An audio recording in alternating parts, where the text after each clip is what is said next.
आदरणीय अध्यक्ष जी, हम सब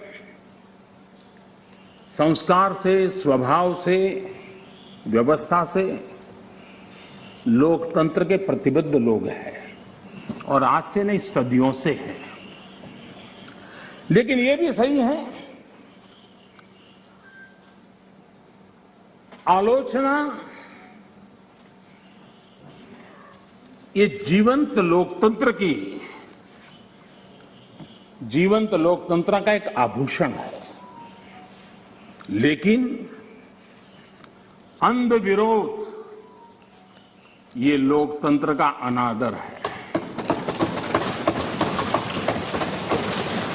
सबका प्रयास, इस भावना से भारत ने जो कुछ हासिल किया है अच्छा होता, उसे खुले मन से स्वीकार किया गया होता, उसका स्वागत किया होता, उसका गौरवगान करते। बीते 2 सालों में 100 साल का सबसे बड़ा वैश्विक महामारी का संकट पूरी दुनिया की मानव जात झेल रही है।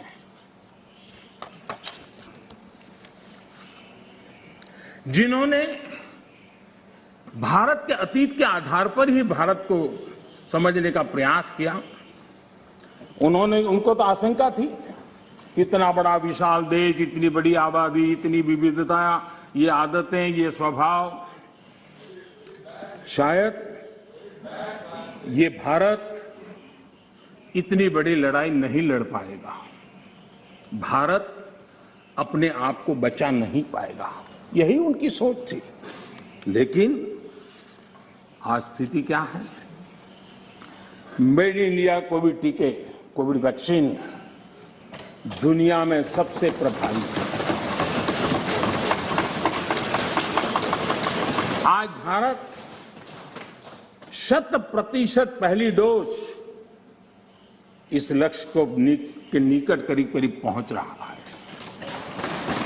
और लगभग 80% सेकंड डोज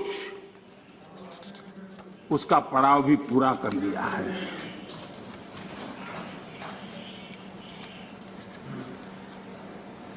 माननीय अध्यक्ष जी, कोरोना एक वैश्विक महामारी थी, लेकिन उसे भी दलगत राजनीति के लिए उपयोग में लाया जाए, क्या ये मानवता के लिए अच्छा है? भारत जैसे, आपको मैं प्लीज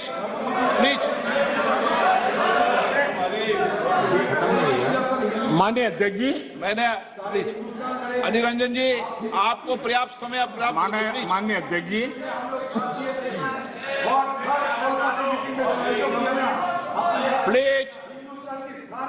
प्लीज माननीय अध्यक्ष जी, मैंने तो किसी का नाम नहीं दिया।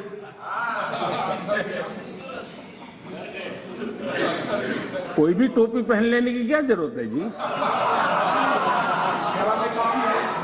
अरे क्यों? लेकिन जब आप खड़े ही हो गए तो अब मैं नाम दे करके बोलना चाहता हूं। अब आप खड़े ही हो गए हैं तो मैं नाम दे करके बोलना चाहता हूं। इस कोरोना काल में कांग्रेस ने तो हद कर दी।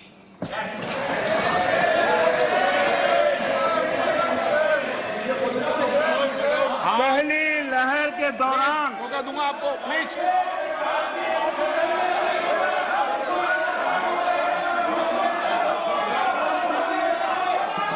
देखिए माननीय सदस्य, प्लीज बैठिए, ये तरीका ठीक नहीं है।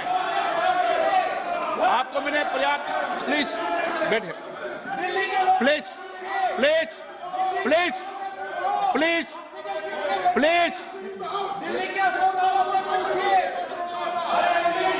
माननीय अध्यक्ष जी, अभी तो मैंने सिर्फ इतना का हद कर दी।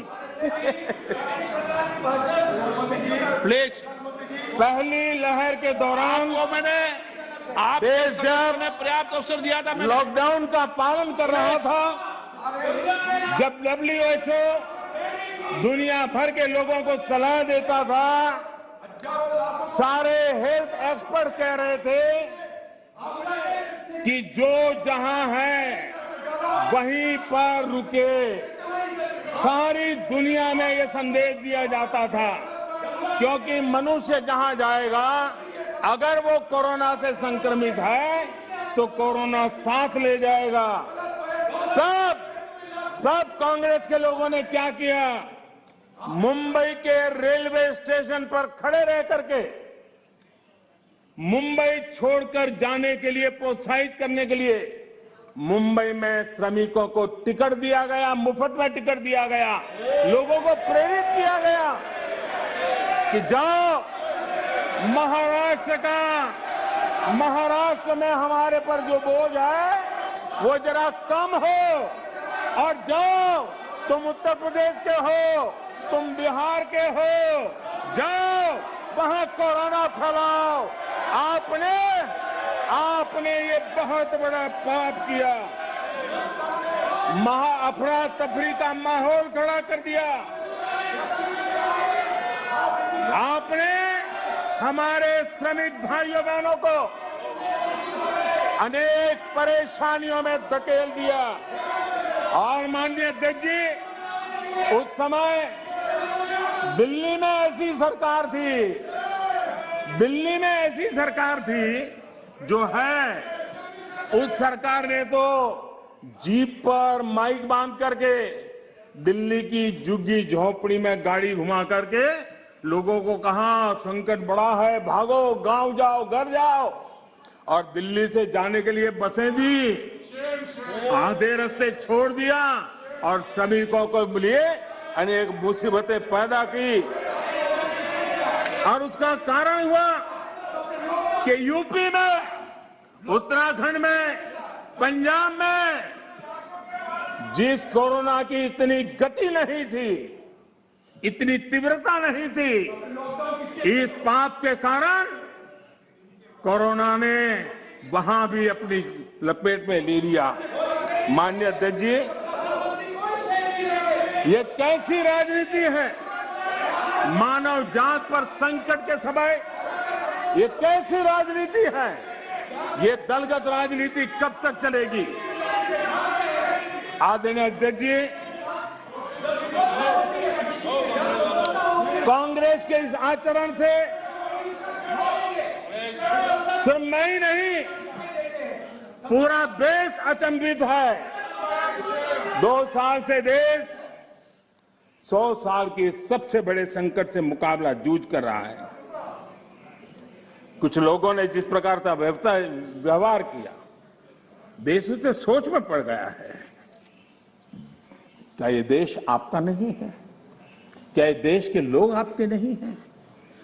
क्या उनके सुख दुख आपके नहीं हैं?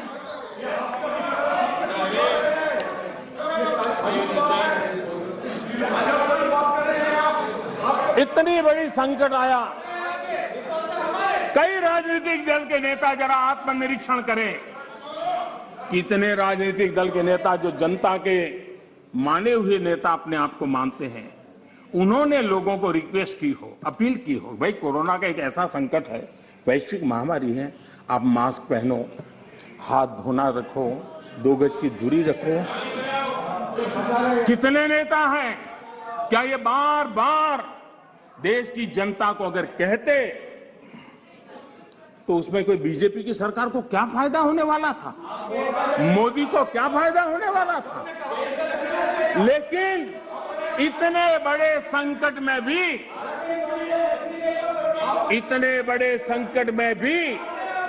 इतना सा पवित्र काम करने से भी चूक गए।